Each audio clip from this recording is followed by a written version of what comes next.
Doutor, corre aqui, chegou um paciente muito grave na sala de emergência. Acalme o seu coração, jovem. Nós vamos ver como tratar o paciente grave no pronto-socorro com segurança.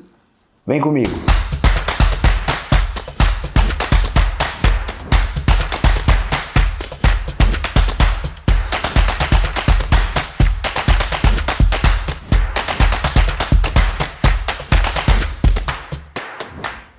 Plantoneiros, bem-vindos a mais um vídeo. Hoje nós vamos falar de um assunto grave, o atendimento ao paciente na sala de emergência. Antes de tudo, aqueles 2 comentários de você sempre checar a rotina do seu serviço e consultar especialista quando tiver dúvida ou julgar necessário. Vamos falar de um assunto que costuma causar muita tensão nos plantonistas, né? O atendimento ao paciente grave na sala de emergência. Tem uma série de vídeos disponíveis na internet que falam desse assunto. A minha intenção aqui é trazer dicas para que você faça esse atendimento de forma tranquila e com segurança, que é o mais importante, que você garanta a sua segurança e a do seu paciente, beleza? Bom, o que eu preciso que você saiba é reconhecer o paciente grave. E eu não estou falando só de gravidade ali na hora que ele chega, mas também o potencial de gravidade. Tem muitos pacientes que chegam estáveis, mas que podem degringolar, que podem piorar ao longo do seu plantão. E é importante que você saiba reconhecer esses tipos de paciente. E aí eu estou utilizando essa camisa de forma proposital.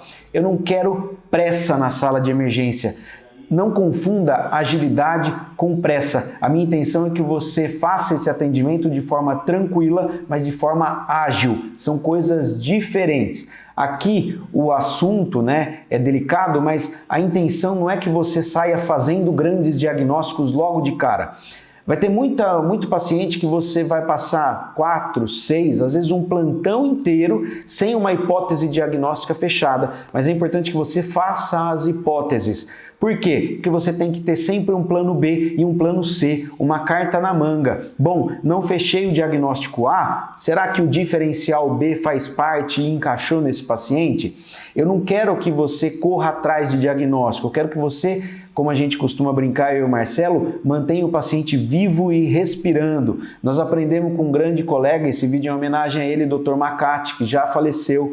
É um grande intensivista, é ter calma na hora de atender o paciente na sala de emergência. A minha preocupação aqui é manter vivo e respirando. O diagnóstico a gente fecha depois, tá? Mas é importante que você estimule seu raciocínio e faça os diferenciais. Bom, saber reconhecer gravidade ou potencial de gravidade eu já falei. E aí nós vamos brincar com diagnósticos sindrômicos.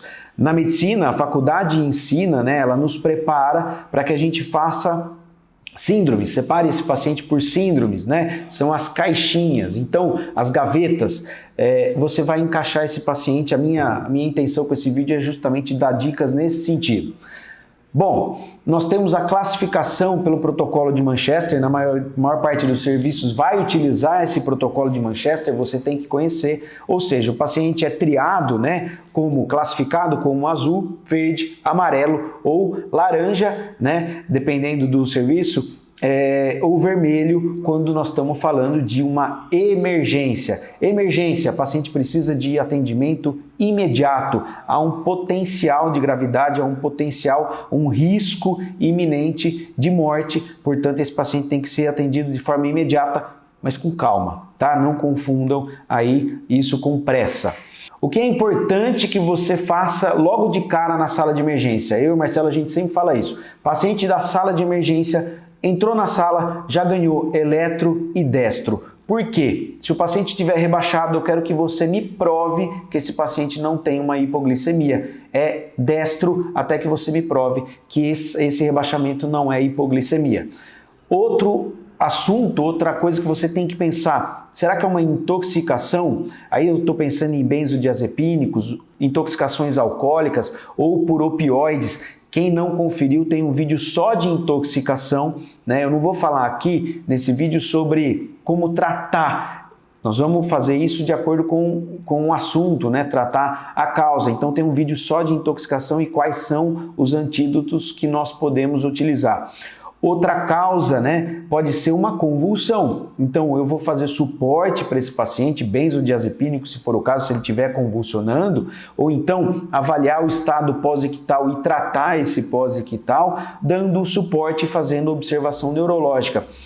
Outra causa muito frequente de procura pela sala de emergência, né? Procura não, né? De paciente que é encaminhado para a sala de emergência, são as síncopes. Eu fiz um vídeo já de síncope, então nós estamos falando desde a síncope de baixo risco, aquela benigna numa vasovagal, até uma síncope cardíaca, né? Que é aquela que assusta. Essa é uma emergência médica. E uma dica importante que você pode utilizar é ir excluindo. Por exemplo, eu penso, será que essa causa é metabólica? Exclui metabólico, pode ser infeccioso? Excluir infeccioso, pode ser estrutural? Ah, não sei, estou na dúvida. Eu vou checando e refazendo esse ciclo até eu descobrir qual é a causa, né, daquele paciente, qual a hipótese diagnóstica que mais se encaixa, qual a probabilidade maior para esses casos.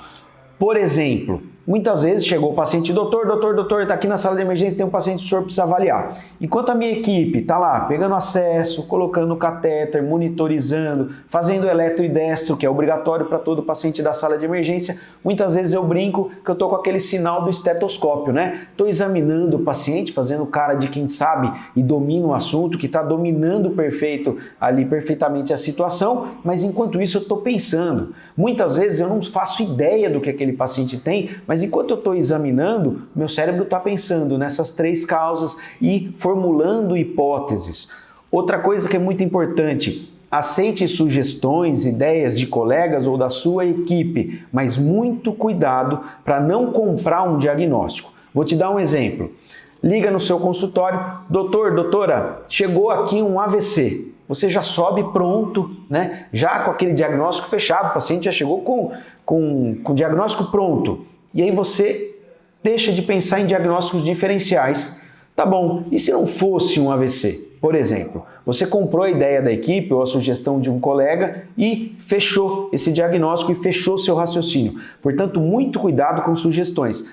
Elas são válidas, mas você tem que pensar nas hipóteses e nos diagnósticos diferenciais. Faz dessa fórmula metabólico, estrutural, infeccioso e vai excluindo, que você vai pensando enquanto examina o paciente, conversa com a equipe, com o paciente ou acompanhante, você vai formulando hipóteses. Essa é uma dica muito importante que a gente tem que dar. Pensando nas caixas, né, nos capítulos do livro que o Marcelo costuma brincar com vocês, eu separei 3 caixas. Uma, alteração do nível de consciência. Portanto, eu tenho que pensar, se o paciente tem alteração do nível de consciência, a primeira coisa que você vai fazer é me provar que não é hipoglicemia. Provei que não é hipoglicemia, né? Aquela clássica que está rolando aí na internet, todo mundo fala, Glasgow menor que 8 é igual a intubação. Não, por causa disso, por exemplo, né? Se for uma hipoglicemia, não. Eu vou lá e já resolvo essa hipoglicemia, resolvi a alteração do nível de consciência do meu paciente. Agora eu tenho que pensar, será que é estrutural? Pode ser um AVC, pode ser um trauma, né?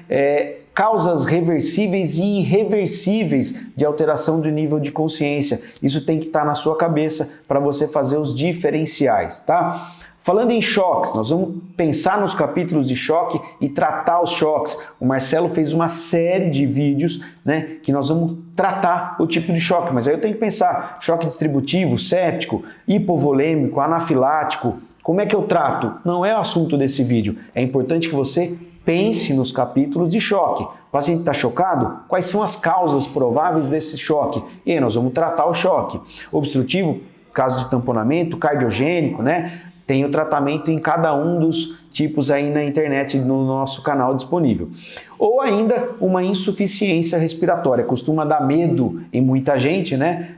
Principalmente agora que a gente passou a fase do Covid aí que foi tenso. Insuficiência respiratória, ela é hipoxêmica ou hipercapnica? Não é a minha intenção discutir isso, mas você tem que pensar no capítulo das insuficiências respiratórias, tá? Quais são as patologias mais comuns ali na sala de emergência? Óbvio, isso não é fechado, mas se você pensar nessas patologias, você vai resolver a grande maioria das causas, né, de procura na sala do paciente pela sala de emergência. Estou pensando no abdômen agudo, estou pensando no AVC, dores severas, né? Dor anginosa, dor do cálculo renal, por exemplo, síndrome coronariana, obviamente, insuficiência renal aguda, sepse, não se esqueça, nunca se esqueça da sepse. Cetoacidose diabética ou estado hiperosmolar, hipoglicemia, convulsões, parada cardiorrespiratória. São as mais comuns, mas óbvio, você tem que pensar sempre nos diferenciais. Falando lá na sala de emergência, bom, já falei, chegou na sala de emergência, MOV, né? Monitor, oxigênio, 2 acessos calibrosos de qualidade e E de eletro, exames e destro, né? Até que me prove o contrário, você vai me provar ali que não é hipoglicemia. Vamos fazer o clássico ABCDE. Eu não vou ficar falando muito aqui de ABCDE, tem uma série de vídeos, um monte de vídeo sobre esse assunto, todo mundo aprende na faculdade, aprende no ACLS, no ATLS, mas vamos fazer um resuminho, né? Importante. O A de via aérea, de airway, né? Primeira coisa que tem que pensar, essa via aérea é pérvia? O paciente consegue proteger via aérea? São coisas diferentes, tá? Por exemplo, o paciente está convulsionando e não para de convulsionar. Ele consegue proteger via aérea? O paciente está vomitando muito? Ou ainda, uma HDA maciça. O paciente consegue proteger via aérea? Isso é diferente da via aérea pérvia, né? Elas caminham juntas. É importante você responder essas duas perguntas. Respondeu? Vamos para o B, né? De breathing, de padrão respiratório. Taquipneia ou bradipneia são os dois padrões que nós temos. E aí eu tenho que avaliar, esse paciente apresenta esforço, né, respiratório, esforço de musculatura acessória, ele tem retração de fúrcula, né?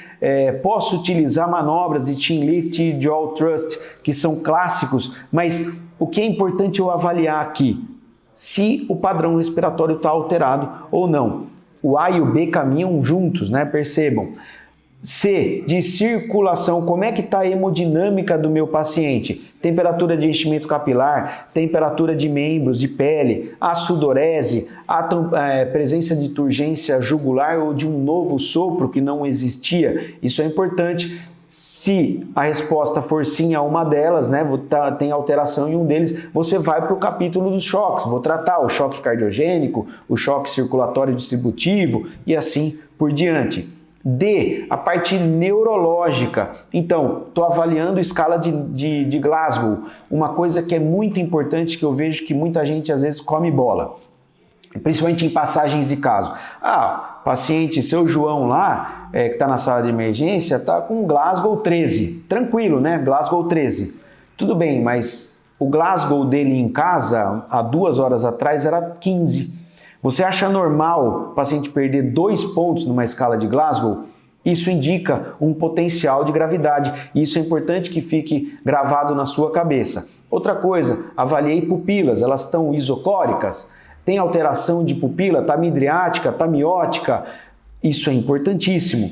Ou ainda presença de trauma. Outro sinal muito clássico e muito importante, presença de sinal meníngeo. E diferenciar delírio de demência. Tem um vídeo que nós vamos falar de delírio. É importantíssimo você saber qual é o padrão anterior daquele paciente e o delírio, saber tratar delírio na sala de emergência ou ali no seu pronto-socorro, porque existe um potencial de gravidade para esse paciente. O paciente vai alterar a mortalidade, pode terminar numa UTI e isso tudo aumenta mortalidade do seu paciente ou tempo de internação, que você também não quer. E por fim, o E de exposição. Explore tudo, você tem que explorar o paciente de cima a baixo, literalmente da cabeça aos pés, tem que despir o paciente, virar esse paciente, explorar, tá bom? É importantíssimo.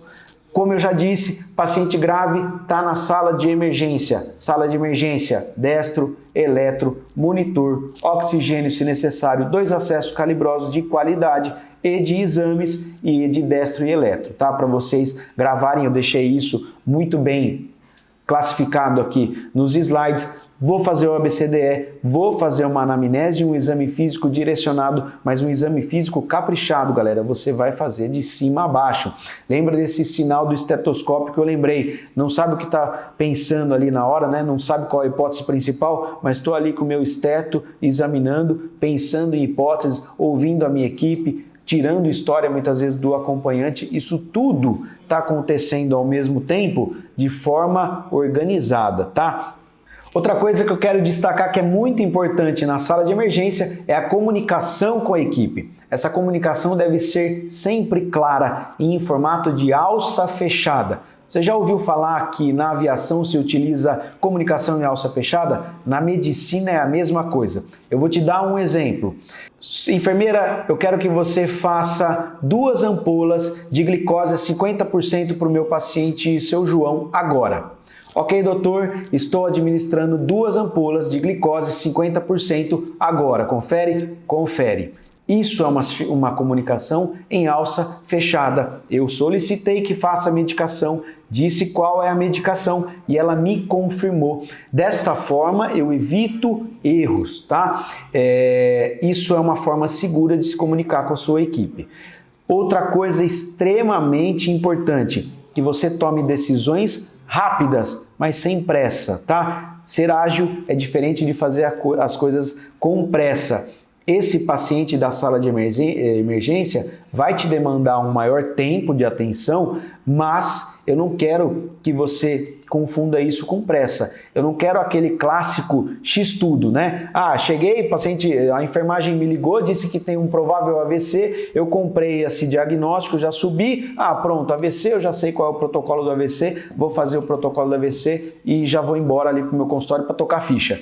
Não é o caso, não é isso que a gente quer. Eu quero que você pense em diferenciais. Faça o atendimento com calma, com tranquilidade, garantindo sua segurança e a segurança do seu paciente e da sua equipe, beleza? Bom, galera, é isso. Espero que vocês tenham gostado. Não deixe de conferir o Instagram, @oplantoneiro. Lá eu vou deixar as tríades mais clássicas que a gente encontra nos pacientes em sala de emergência, beleza? Valeu, moçada. Um abraço.